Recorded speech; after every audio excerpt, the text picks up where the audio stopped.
Today we're gonna learn about biomechanics of posture part 1. Now what is posture? Definition of posture. Posture can be defined as the relative arrangement of different part of the body with line of gravity. There are two types of posture, static and dynamic posture. Static posture. In static posture, the body and its segment are aligned and maintained in certain positions. For example, standing, kneeling, lying, and sitting. Now, what is dynamic posture? A dynamic posture refers to a posture in which the body or its segments are moving.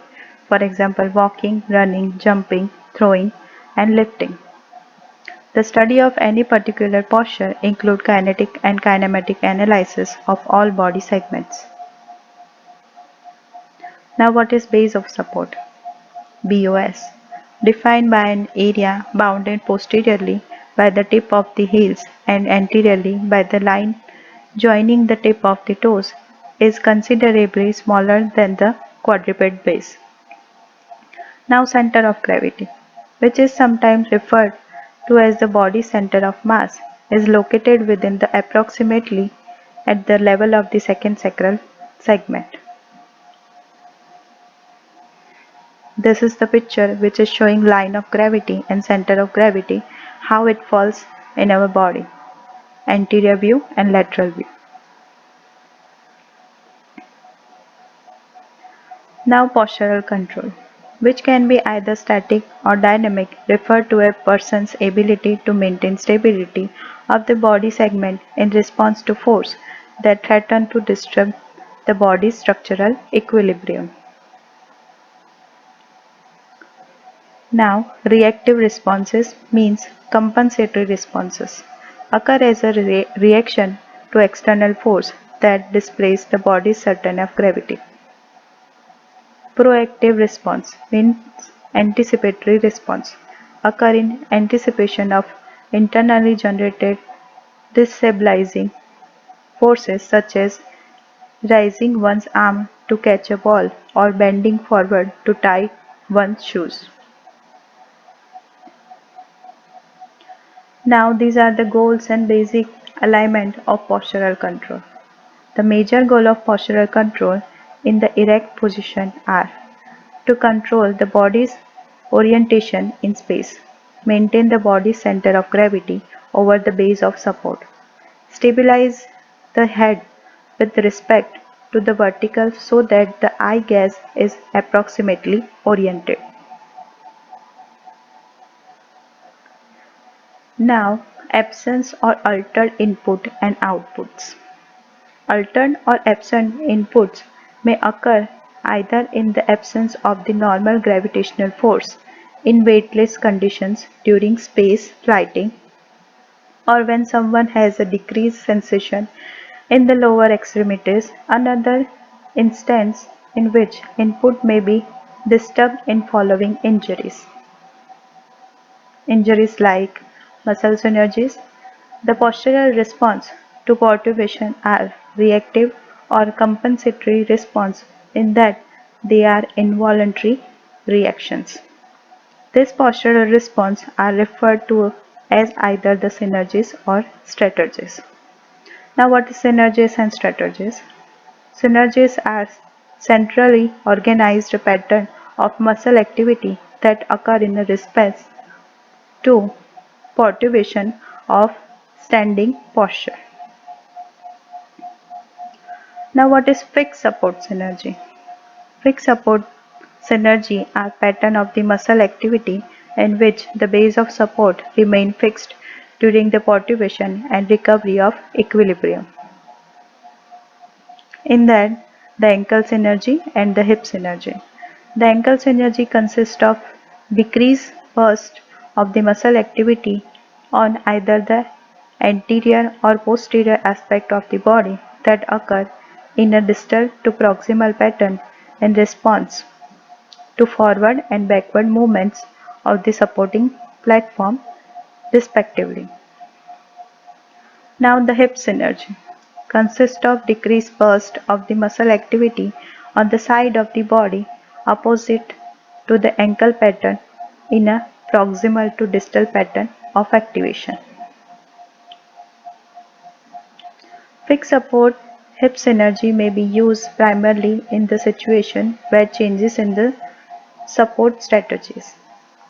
Stepping or grasping synergies are not available.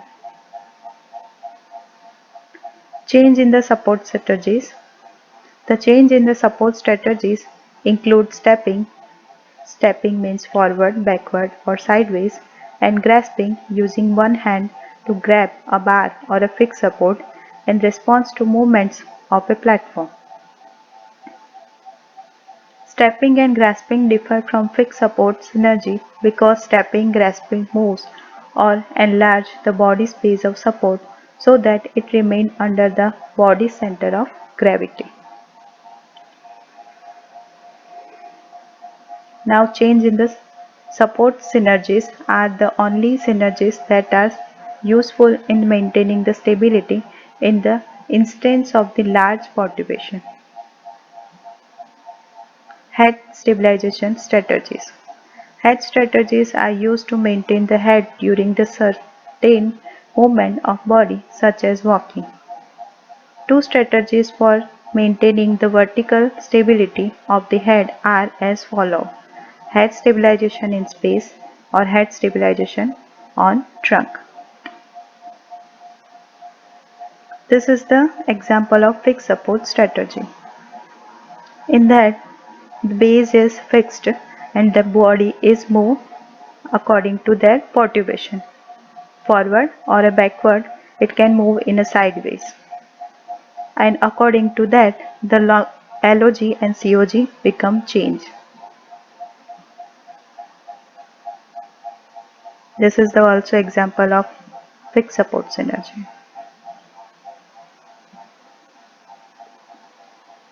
Now stepping strategy. In large perturbation, we can use stepping strategies. According to their stepping strategies, the line of gravity and center of gravity is changed. This is the muscles chart which is worked in different strategies, in ankle strategies or hip strategies.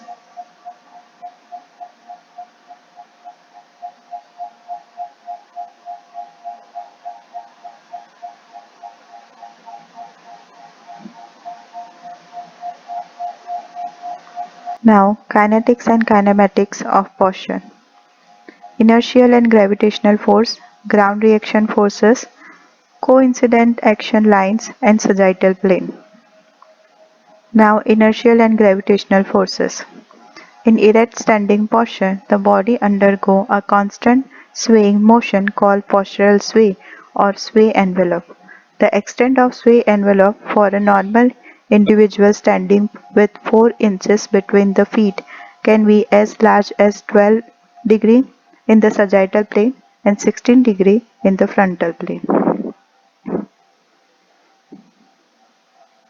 Inertial forces must be considered in the postural analysis of all dynamic postures such as walking, running, and jogging. Gravitational forces act downward from the body's center of gravity. In the static erect standing posture, the vertical projection of body's center of gravity, the line of gravity, fall within the base of support.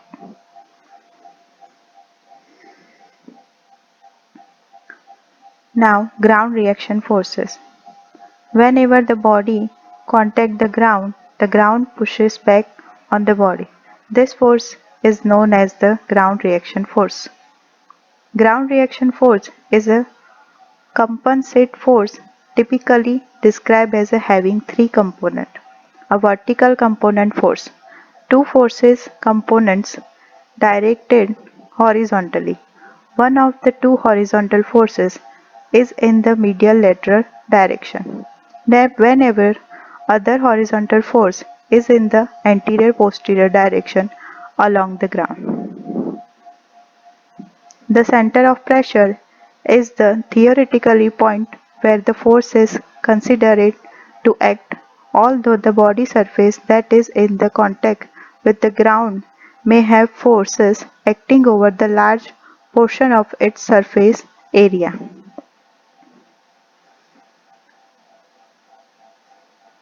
Now sagittal plane. When the line of gravity passes directly through a joint axis, no gravitational torque is created around the joint. If the line of gravity passes at the distance from the axis of gravitational torque is created. If the gravity line is located anterior to the joint axis, the torque will tend to cause anterior motion of the proximal segment of the body supported by that joint, which is called flexion. If the gravity line falls posterior to the joint axis, the torque will tend to cause posterior motion of the proximal segment of the body supported by the joint, which is called extension. Now, this is the ideal posture versus poor posture in male, female, or in a skeletal. The right side is poor posture and the left side is ideal posture.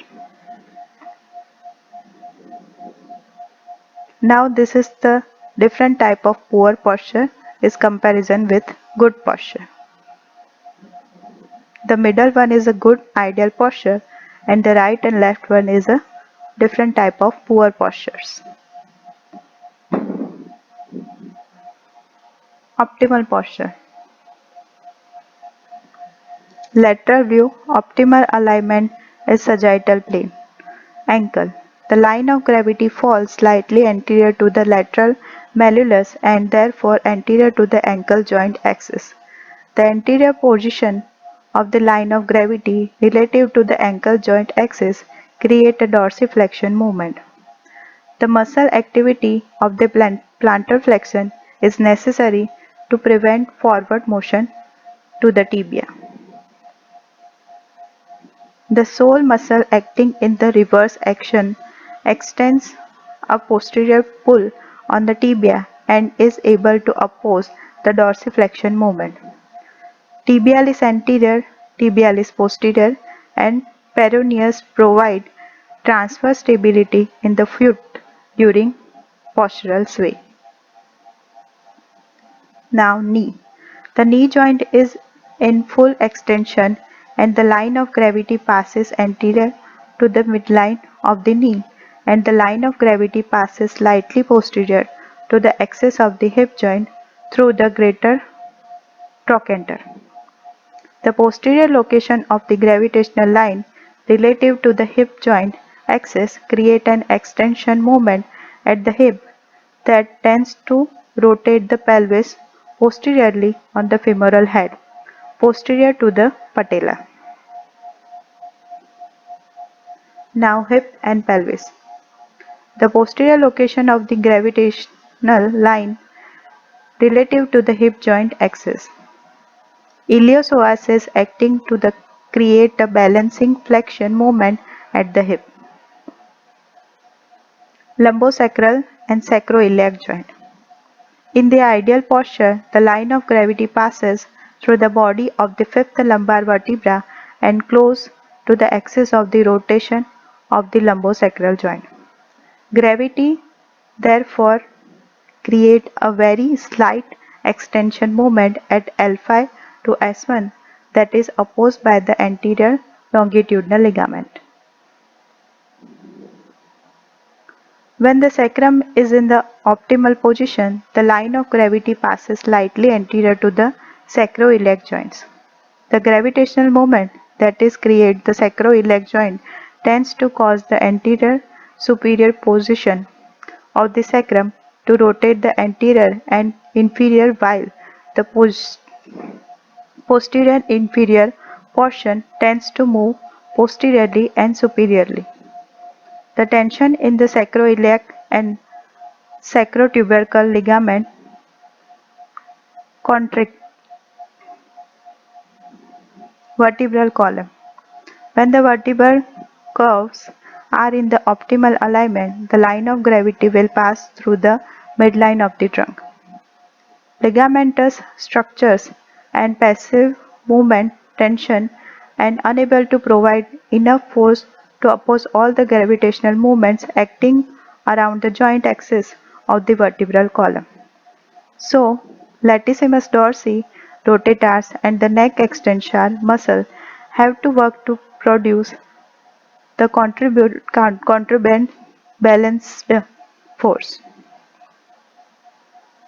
Now head. The line of gravity relative to the head passes through the external auditor meatus posterior to the coronal structure and through the odontoid process. Tension in the ligament knuckles, tectorial membrane, posterior aspect of the zygophysial joint capsules and posterior fiber of the annulus pulposus and biactive of the capital extensors. Deviations from optimal alignment. Deviation we can see in different view. In lateral view, foot and toe, claw toe, hammer toe, mallet toe. Knee, flexed knee posture, hyperextended knee posture. Pelvis, excessive anterior tilt. Vertebral column, lordosis and kyphosis. Head, forward head posture. Now anterior posterior view, optimal alignment. In an anterior view, the line of gravity bases the body into two symmetrical halfway. The head is straight with no tilting or rotation evident. The eye, clavicle and the shoulder should be level. In posterior view, the inferior angle of the scapular shoulder be parallel and equidistant from the line of gravity. The waist angle and the gluteus fold should be equal and the anterior superior iliac spine and the posterior superior iliac spine should lie on a parallel line with the ground as well as being equidistant from the line of gravity. When the postural alignment is optimal, little or no muscular activity is required to maintain medial lateral stability. Anterior-posterior view deviation from optimal alignment. Foot and toe. Pes cavus, pes planus, halus valgus. Knee, genu valgum, genu varum. Squinting or cross-eyed patella, grossoper eye patella, vertebral column, scoliosis. This is the picture of pes cavus. The medial arch is more curved in comparison to normal foot. In this figure, figure A, in genu valgum knock knee, the medial aspect of the knee complex is subjected to tensile stress and the lateral aspect is subjected to compressive stress. In picture B, in genu valgum varum, bow leg, the lateral aspect of the knee complex is subjected to tensile stress and the medial aspect of the knee complex is subjected to compressive stress. In this picture A, in squinting or cross-eyed patella, the superior medial pole of the patella faces medially and the inferior patella pole faces laterally. In B, in grossophare eyes patella, the patella are high and laterally situated and face upward and outward.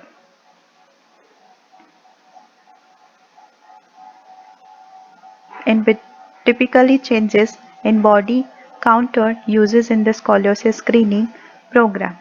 In picture A, uneven waist angle or difference in arm to body space and unequal shoulder height or unequal scapular level. In picture B, a rib hump during forward trunk flexion.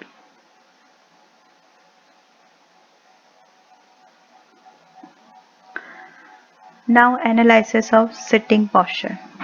The same gravitational moment as in a sitting posture must be considered, but in addition we must consider the counter force that are created when various portions of the body interference with various parts of chair such as head, back and footrest and seats. The location and amount of support provided to various portions of the body by a chair or stool may changes the position of the body part and thus magnitude of the stress on body structures.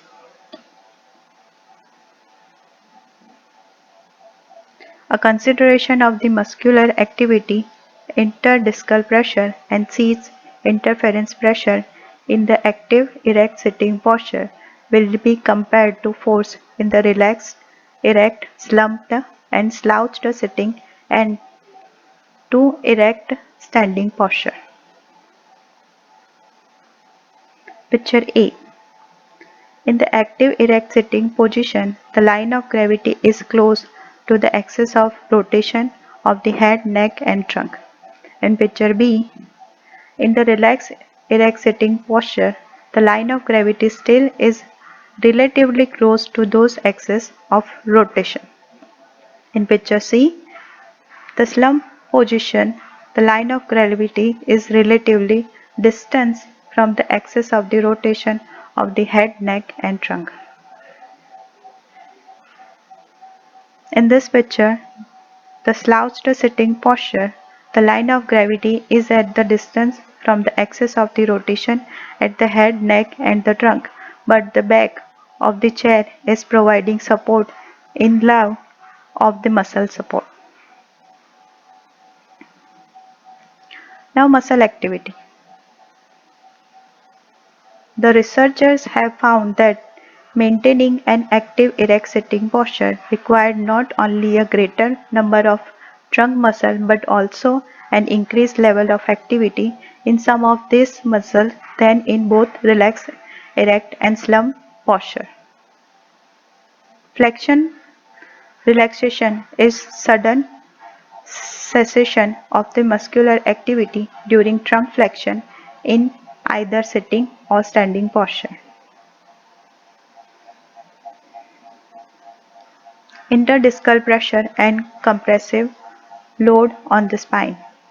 Active erect sitting required co-contraction of the trunk extensors, erector spinae muscle, and the flexor abdominal muscle, which causes higher pressure in the disc between L4 and L5 than does slump sitting.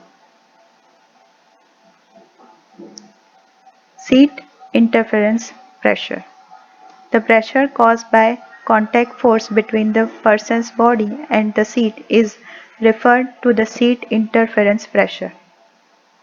Average seat interference pressure is the mean of the pressure sensor value and the maximum seat interference pressure is the highest individual sensor value.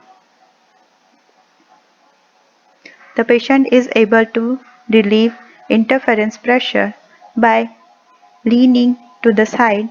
Leaning is recommended every few minutes. Now analysis of lying posture. Interdiscal pressure. Interdiscal pressure in supine line were less than in the either lying prone or lying on side. And in all of this posture, the interdiscal pressure was less than in the sitting and standing posture.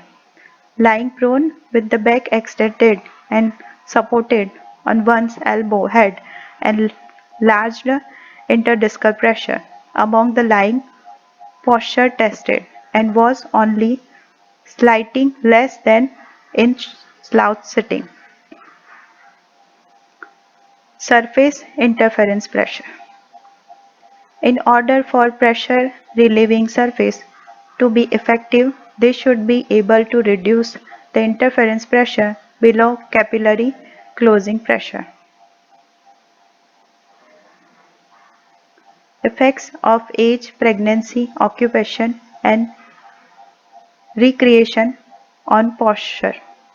Age, interference in children, elderly, pregnancy, occupation and recreation. Thank you.